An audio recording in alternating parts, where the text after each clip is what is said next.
Really, most of my friends are living with their parents at this point.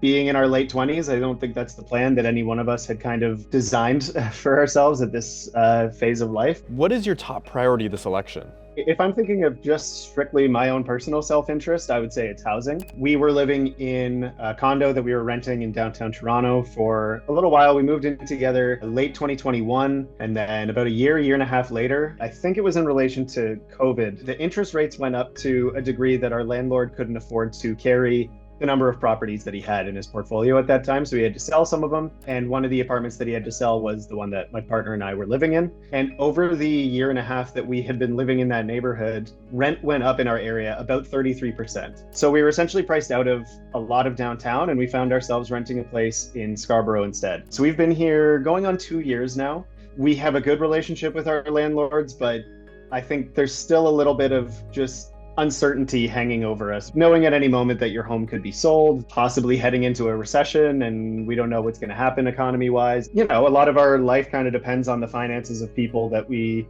barely know. Have you been keeping up with the, promises that some of the politicians and federal parties have been making?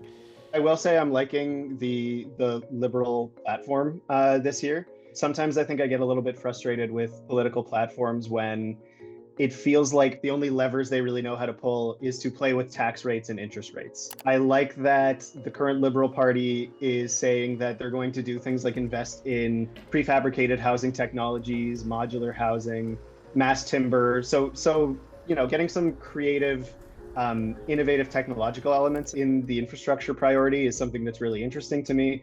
I also know Carney's been talking about providing funding and resources to non-for-profit housing initiatives like co-ops and things. The NDP platform is also, I know that they want to prevent for-profit housing companies from buying up essentially like affordable rental units. There are certain aspects I like, honestly, from almost every party's platform. The Liberals, I think, have my favorite platform out there when it comes to housing.